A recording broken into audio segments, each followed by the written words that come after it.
Welcome to another edition of Mark's Inspiration. Glad you could join me here today. And today's topic is going to be imagination. We spoke about imagination yesterday. Imagination is so important, but yet it is belittled in our society today.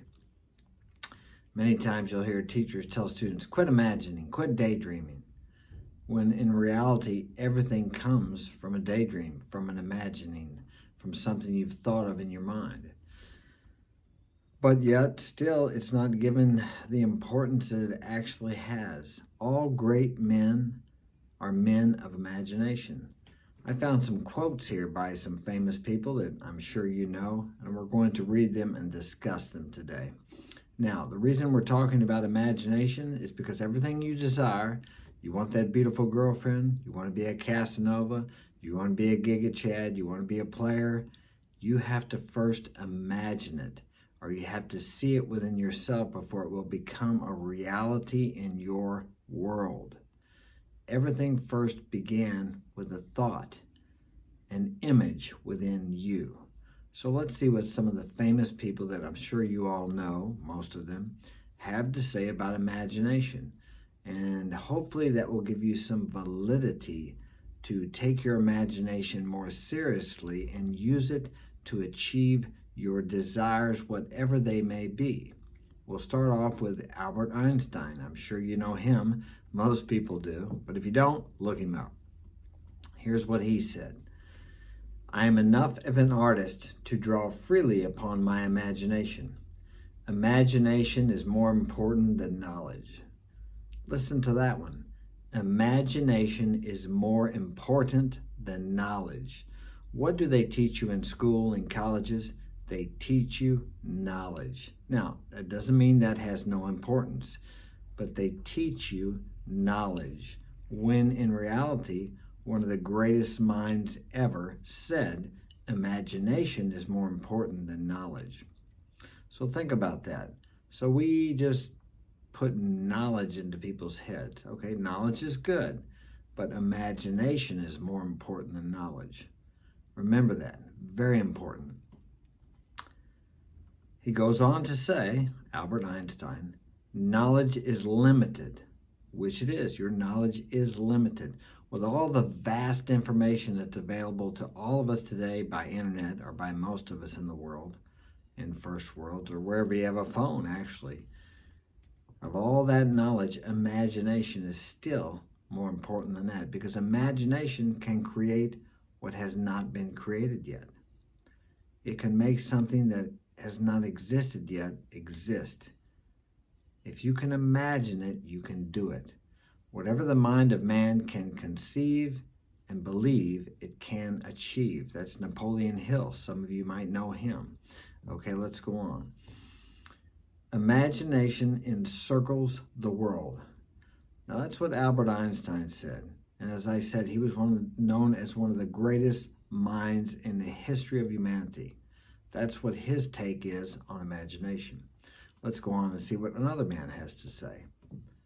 Pablo Picasso, the great artist. Everything you can imagine is real. Now what does he mean by that? What is real? Is what you see real? They're finding out more and more through scientific studies that what you see is more determined by what you believe is there rather than what is there. You only see what you believe. If you believe it's there, you see it. I know you may think that sounds strange, but it's true. Think about this. How many times in your life have you seen a beautiful girl, okay, and because you thought she was out of your league, or you thought you weren't good enough, and I'm telling you, you are good enough. And until you believe you're good enough, you will never be good enough. It begins within your mind, within your imagination. You have to believe that you're good enough. But how many times have you seen a girl and you thought you weren't good enough? So you didn't approach her, or you approached her thinking that she wasn't going to like you. You created that situation, and guess what? She didn't like you. It didn't go well. You walked away feeling less than. You walked away feeling not good enough, because when you approached her, that's what you believed you were. and you created that situation. And where did that situation begin? In your imagination. You could have just as easily approached her thinking that you were the man, you were the prize, that she was fortunate that you took time to talk to her. And you were approaching her thinking, I'm going to see what she's like. I'm going to see if she likes, I'm going to see if I like her instead of if she likes me. We are so programmed as men to think we have to approach and find out if she likes me or I'm going to make her like me. Next time, approach her with in mind that you are vetting her. You want to see what she's like. Because think about it. I mean, at least myself, I don't know how many times I've met beautiful girls, and once I talked to them for a while, they weren't so beautiful. Personality has so much to do with it, at least for me as a man. I mean, unless you just want to get laid. Now, that's okay, I guess, if you're young, or if you just want to get laid. But usually that gets boring after a while, and it just is a lot of superficial interactions, physical interactions, and you will find over a period of time that leaves you feeling somewhat empty. Usually, as you grow and mature, you want something with more depth. Okay, let's go on. Who's next? Who are we going to talk next? Let me see. Okay. Another one from Albert Einstein. Logic will get you from A to Z. Imagination will get you everywhere. Everywhere. Anything. Whatsoever you desire when you pray, believe that you receive it and you shall have it. That's a quote from one of the greatest masters of all time. Okay? You have to believe it. Whatever, whatsoever. That's quite a large order. Whatsoever. That includes everything. Okay? Believe that you receive it and you shall have it. You have to believe that you have it now. Let's just forget about religion. I'm not talking about religion. That is a quote from a genius. We may not have called him a genius because he got mixed up in religion. Not that he did, but we mixed him in with religion, okay? But yet he was one of the greatest minds of all time. And he too believed in imagination. That imagination, the imaginative power, was the greatest power in the world. Okay, Jesse Scott, the intern. Now, I don't know this one, okay. When someone loves you, the way they talk about you is different. You feel safe and comfortable. I'm not sure what that has to do with imagination. Okay, we'll move on from there. Okay, here's another one from Kurt Vonnegut. I think he's a producer. Action Attitude. I think he was a producer, a movie producer, or a writer. We are what we pretend to be, so we must be careful about what we pretend to be. What we pretend to be. Assume the consciousness of the person you desire to be. Pretend you are. Fake it till you make it. Act like the man you want to be. Now here we take action, okay? But first you desired to be this man. So within yourself and your imagination, you saw yourself, or you had the desire or the imaginative idea that you wanted to be this man. So then you take action on that. Yes, there is action. You can't just, well, I won't say you can't, but whenever you imagine something, whenever you desire something strongly, usually you will have, or almost always, intuitive nudges to do something in a certain direction. You have to face the fear, and there will always be fear between you and what you desire in life.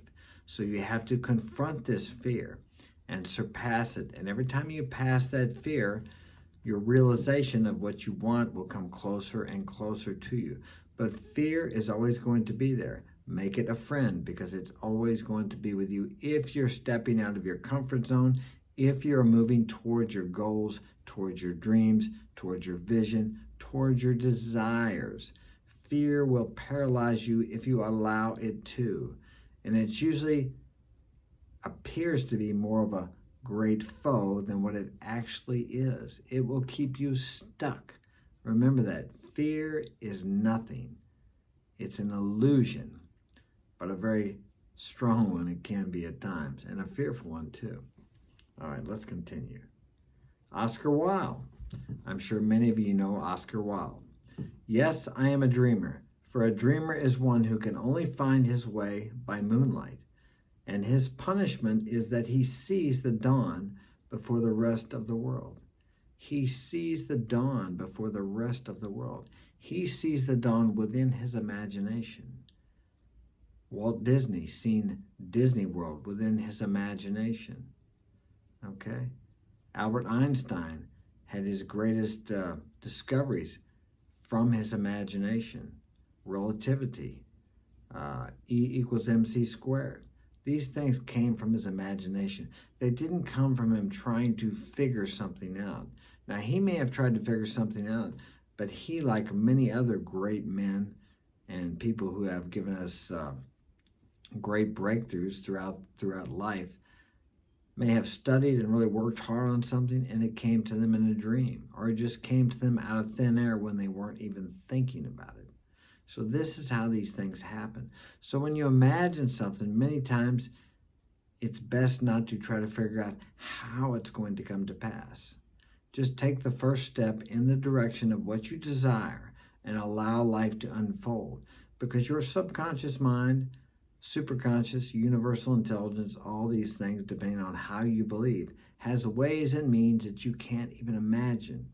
And when you fix your mind that you can't do this unless you have this money, or you can't have this girl because she's out of your league, or you're never going to meet her, etc., etc., you're putting limitations on your imagination, which has no limits.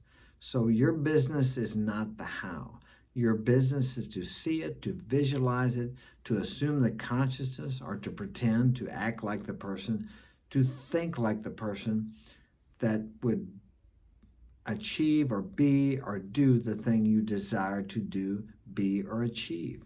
It all begins within your imagination. Whatever you desire, whatever. As I said, whatever you desire is available to you because your imagination is unlimited.